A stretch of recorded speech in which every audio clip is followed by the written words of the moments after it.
Welcome to exploring moments with Abantika. আমি অবন্তিকা তোমাদের সাথে আজকে শেয়ার করতে চলেছি মেঘালয়ের গা ছমছমে আর গিরিকন্দের, যেটি চেরাপুঞ্জি থেকে মাত্র 6 কিলোমিটার দূরে অবস্থিত। এই জায়গাটার নাম হলো মসমাই গুহা, স্থানীয়ভাবে একে ক্রিম মসমাই নামেও কিন্তু পরিচিত।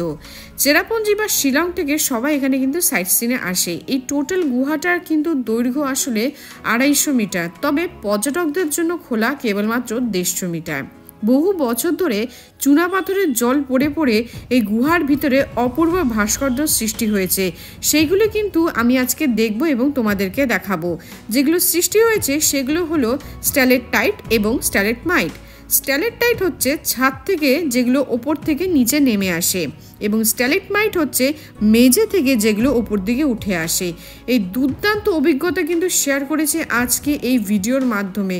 এই অভিজ্ঞতা আমার নিজের জীবনে যেরকম দুর্দান্ত একটা এক্সপিরিয়েন্স হয়েছে, তেমনই তোমাদের কাছে ভার্চুয়ালি কিন্তু এই জিনিসটা আমি আজকে তুলে ধরতে চলেছি। তাই ভিডিওটা স্কিপ না করে শেষ অবধি দেখতে থাকো, স্কিপ করলে মিস করবে গ্যারেন্টেড। এই মাত্র এসে পৌঁছলাম মসমাই কেভে। এই মুহূর্তে আছে দেখতে পাচ্ছ পার্কিংয়ে। এখানে কিন্তু প্রত্যেকটা জায়গায় পার্কিং চার্জ কিন্তু আলাদা, এবং সেটা কিন্তু ভ্যারি করে। মোটামুটি 20 থেকে 50 টাকার মধ্যে কিন্তু সব জায়গায় পার্কিং চার্জ থাকে। এবারে চলো ভেতরে যাওয়া যাক। দেখতে পাচ্ছ সামনের অংশে কিন্তু অনেক ক্যাফে আছে, রেস্টুরেন্ট আছে, এবং সব থেকে বড় কথা যারা গিফট আইটেম কিনতে চাইবে সেরকম কিন্তু প্রচুর দোকান আছে, এবং প্রতিটা জায়গায় কিন্তু ওয়াশরুম আছে। সেক্ষেত্রে কিন্তু মেয়েদের কোনো সমস্যা হবে না। চারিদিকে দেখতে পাচ্ছ সবুজ কিন্তু পাহাড়ে ঘেরা, বোঝাই যাচ্ছে যে আমরা কিন্তু মোটামুটি জঙ্গলের মধ্যে দিয়ে কেভের ভিতরে প্রবেশ করতে চলেছি। কথা না বাড়িয়ে চলো সামনের দিকে এগোনো যাক। এই কেভটা কিন্তু ইস্ট খাসি হিলে অবস্থিত, এবং চেরাপুঞ্জি শহর থেকে মোটামুটি অ্যাপ্রক্সিমেটলি 6 কিলোমিটার দূরে কিন্তু অবস্থিত এই গুহাটা, এবং এটা অবশ্যই একটা খুব জনপ্রিয় ট্যুরিস্ট অ্যাট্রাকশন পয়েন্টও কিন্তু বটে। দেখতে পাচ্ছ গেটের কিন্তু একদম সামনে আমরা চলে এসেছি।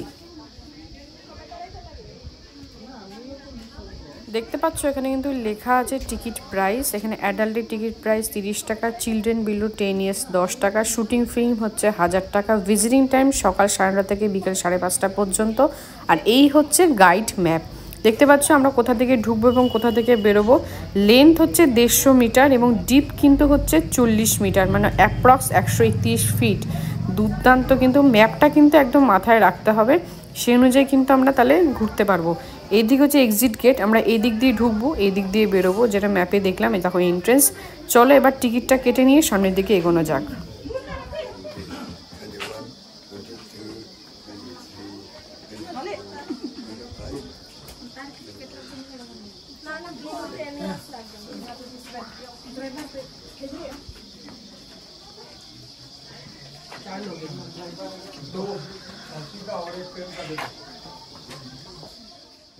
ভেতরে কিন্তু প্রবেশ করে ফেলেছি। দেখতে পাচ্ছ চারিদিকে কিন্তু দুর্দান্ত একটা গা ছমছমে পরিবেশ।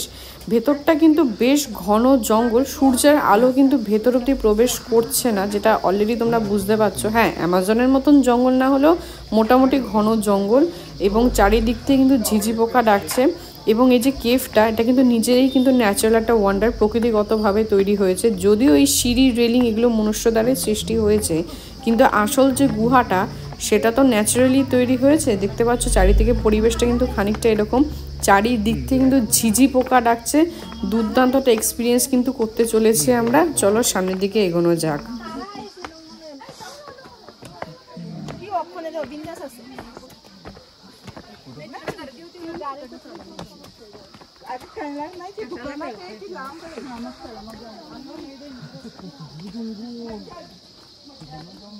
ওই নিচ থেকে কিন্তু উপর দিকে হেঁটে এলাম। দেখতে পাচ্ছ বেশ অনেকটাই কিন্তু সিঁড়ি আছে, সিঁড়ি বেয়ে উপরে উঠতে হচ্ছে।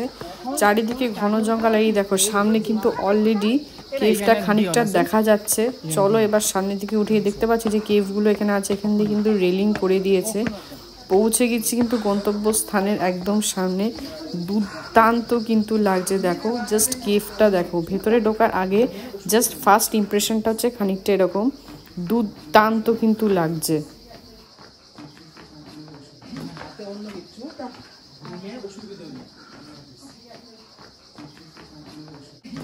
আমি এই মুহূর্তে ভারতীয় উপমহাদেশের দীর্ঘতম গুহাগুলোর মধ্যে একটা গুহার মধ্যে কিন্তু ঢুকে পড়েছি এবং আমার উত্তেজনা কিন্তু এখন চরমে চলছে। দেখতে পাচ্ছ গুহার চারদিকটা জাস্ট দেখো, দুর্দান্ত কিন্তু লাগছে।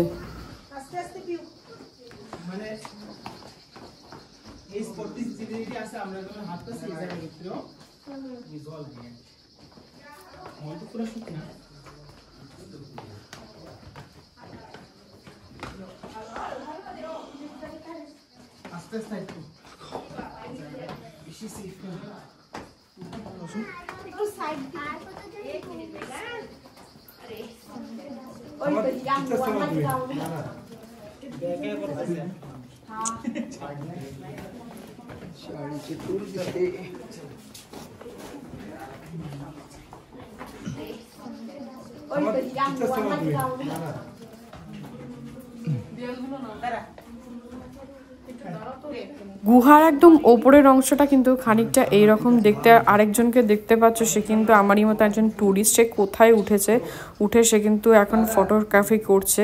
আর চারিদিকটা কিন্তু বেশ অন্ধকার। তোমরা কিন্তু চাইলে সঙ্গে টর্চ বা মোবাইলে ফ্ল্যাশ জ্বালিয়েও কিন্তু এখানে ঢুকতে পারো, কারণ জায়গাটা কিন্তু বুঝতেই পারছো বেশ ভালো রকমই অন্ধকার।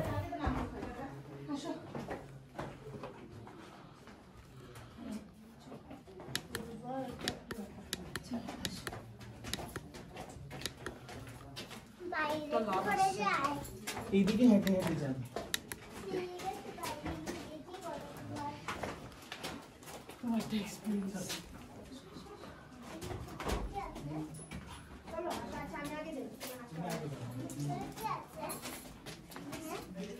ভিতরে কেউ নেই, আমরা হাঁটছি। দেখো না, অনেক মানুষ আছে তোমার মতো আমার মতো। এই গুহাটা স্থানীয় খাসিদের জন্য কিন্তু একটা খুব পবিত্র স্থান। ওরা মনে করে এবং বিশ্বাস করে যে এখানে কিন্তু আধ্যাত্মিক তাৎপর্য রয়েছে। দেখতে পাচ্ছ কতটা সরু জায়গা। এই সরু জায়গার ভেতর দিয়ে কিন্তু আমাকে ঢুকতে হচ্ছে এবং চারিদিকের অবস্থানটা শুধু লক্ষ্য করো। মানে এই রকম সরু জায়গার ভেতর দিয়ে কিন্তু রীতিমতো মাথা নিচু করে একেবারে পুরো বডিটাকে বেন্ড করে কিন্তু ঢুকতে হচ্ছে। সেক্ষেত্রে তোমরা কিন্তু খুব বুঝে তবে ডিসিশন নেবে এখানে ঢোকার।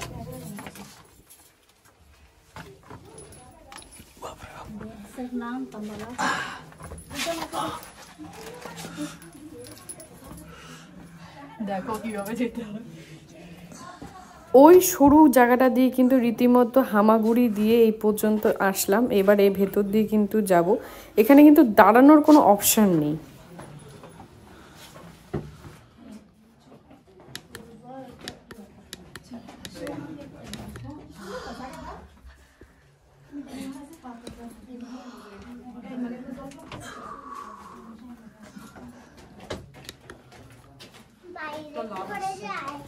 এইদিকে হেঁটে হেঁটে যাবে।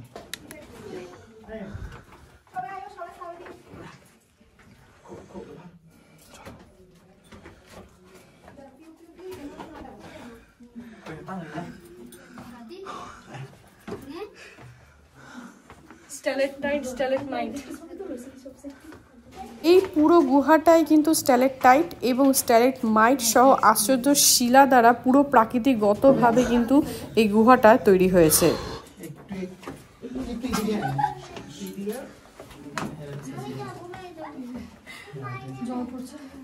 ওপর থেকে কিন্তু কন্টিনিউয়াসলি জল টপ টপ করে পড়ছে, যার ফলে কিন্তু এই স্ট্যালেকটাইট এবং স্ট্যালেকমাইট শিলাগুলো তৈরি হয়েছে।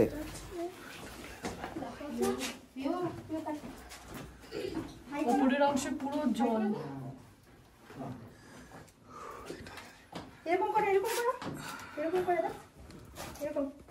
কত মিলিয়ন ইয়ার এইভাবে জল পড়তে পড়তে তবে কিন্তু এই পাহাড়ের ভিতরে এরকম শেপগুলো কিন্তু এসেছে। গুহার ভিতরে বেশ কিছু কিছু জায়গা কিন্তু এরকম লাইট দেওয়া আছে, যার ফলে যাতায়াত করার ক্ষেত্রে খুব একটা অসুবিধা হচ্ছে না। তাও তোমরা চাইলে সঙ্গে ফ্ল্যাশ লাইট টর্চ রাখতে পারো।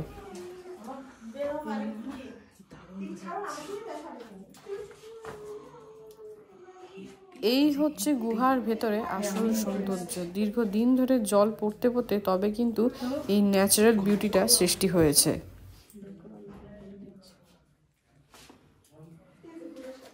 আবারও বলছি, যাদের কোমরে ব্যথা বা যাদের হাঁটু ব্যথা তারা এখানে আসবেন না প্লিজ। যাদের ক্লস্ট্রোফোবিয়া আছে এবং যাদের অন্ধকারে ভয় আছে তারাও কিন্তু এখানে আসার চেষ্টা করবেন না।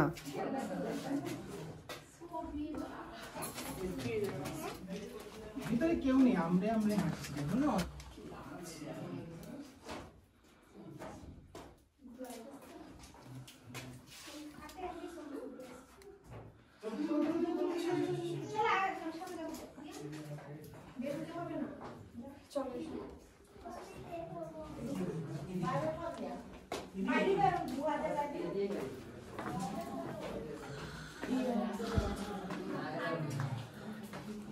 চারিদিকে দেয়ালগুলো দেখো পুরো জল পড়ে পড়ে চপচপ করছে, একেবারে পুরো তেলে হয়ে আছে, এত জল পড়েছে।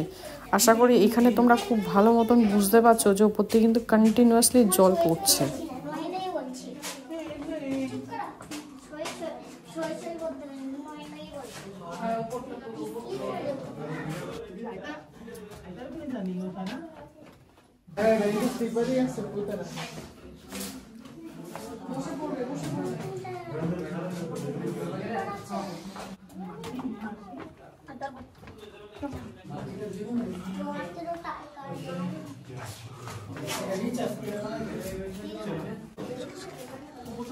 কেউ নেই, আমরা হাঁটছি দেখুন না, অনেক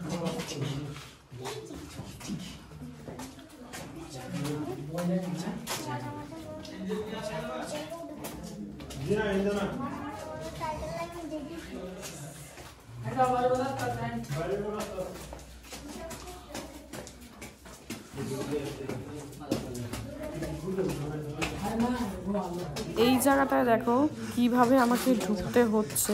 সুতরাং তোমরা কিন্তু যারা বয়স্ক লোক আছে তাদের খুব বুঝে আনতে হবে এবং বাচ্চাদের ক্ষেত্রেও কিন্তু খুব বুঝে এই জায়গাটা নিয়ে আসতে হবে।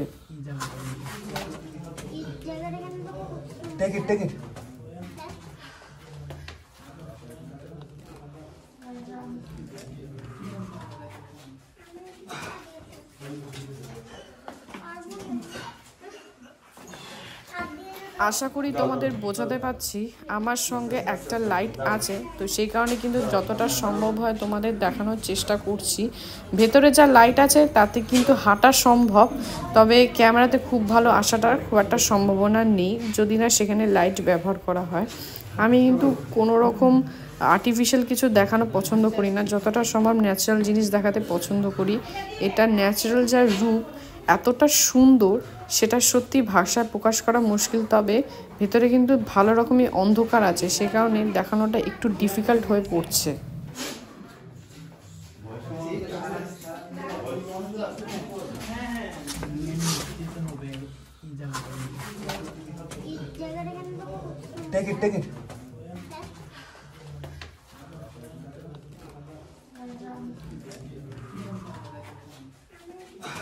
এই জায়গাটা কিন্তু আসলে অবশ্যই কিন্তু কমফোর্টেবল শু পরে আসতে হবে এবং সঙ্গে কিন্তু তোমরা খাওয়ার জল রাখতে পারো, কারণ অনেকটাই কিন্তু লম্বা হাঁটা।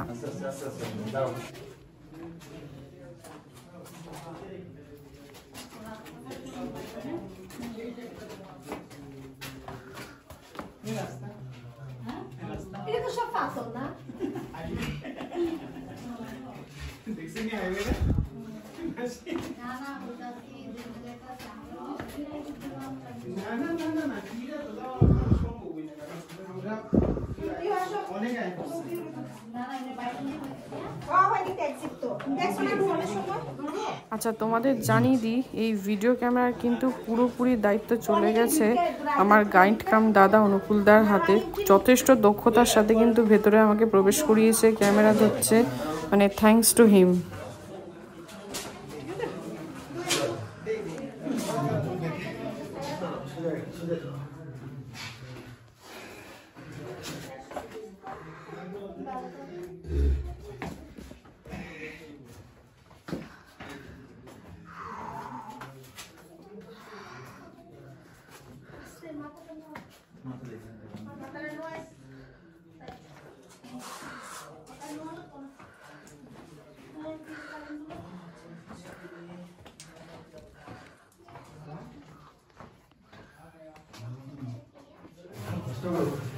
এই গুহার ভেতরে কিন্তু বেশ ভালোই হাওয়া চলাচল করে, সেক্ষেত্রে কিন্তু শ্বাসকষ্টে বা শ্বাসের কোনো প্রবলেম আমার অন্তত হচ্ছে না। তবে অনেকটা রাস্তা এইভাবে হাঁটতে হয়েছে বলে একটু টায়ার্ড হয়ে গেছে, বাট ভেতরের সৌন্দর্য অসাধারণ।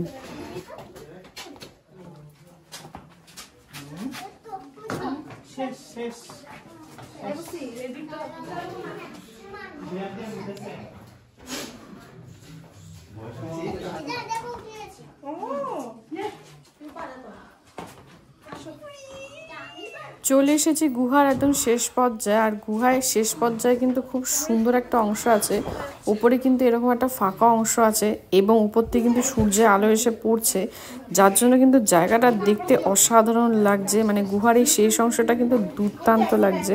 আর অ্যাকচুয়ালি আসলাম কিন্তু ওই দূর থেকে, দেখতে পাচ্ছ পুরো অংশটা কিন্তু দারুণ।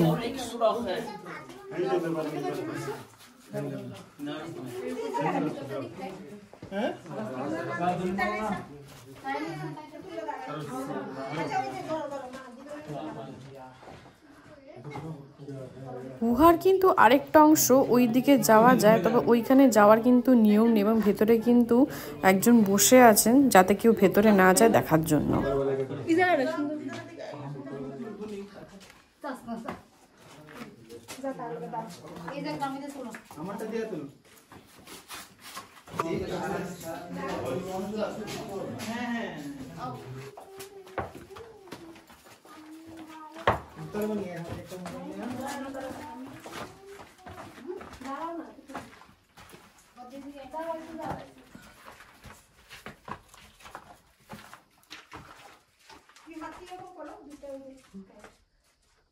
ভেতরে কিন্তু দেখতে পাচ্ছ অনেকে কিন্তু ফটোগ্রাফি করছে, তবে এই গুহার সৌন্দর্য কিন্তু অসাধারণ।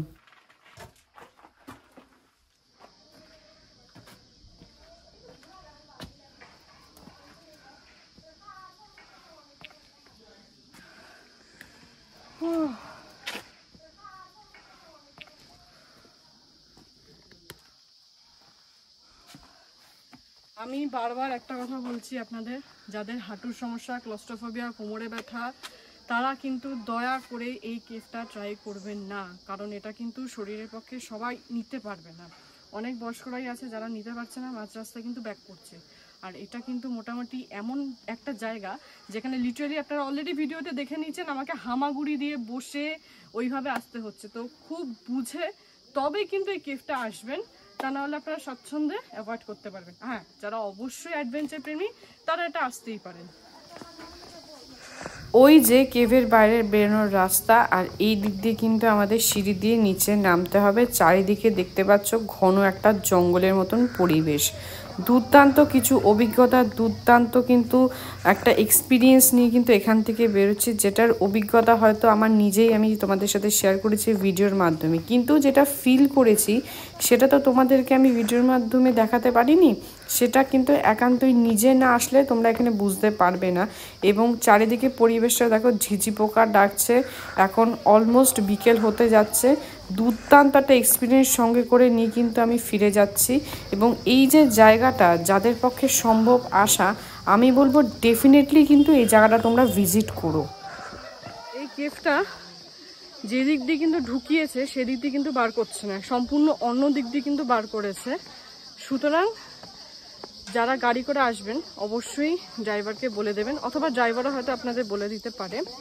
তবে যারা অ্যাডভেঞ্চার প্রেমী একদম মাস্ট ভিজিট, কোনো কথা হবে না। এই দেখো এখানে সবাই আবার বিভিন্ন রকম এখানকার লোকাল ড্রেস পরে ফটো তুলছে। বেশি টাকা নেয় না, খুব সম্ভবত 100 টাকা। পর্ব এই পর্যন্তই। যেটা ভালো লাগলে অবশ্যই লাইক, শেয়ার এন্ড সাবস্ক্রাইব করতে একদম ভুলে না। আর যখন সাবস্ক্রাইব করবে অবশ্যই কিন্তু বেল আইকনটা প্রেস করে দিও, তাহলে যখনই নতুন ভিডিও দেবো তোমাদের কাছে ইনস্ট্যান্ট নোটিফিকেশন যাবে। তাহলে দেখা হচ্ছে পরে খুব তাড়াতাড়ি। বাই।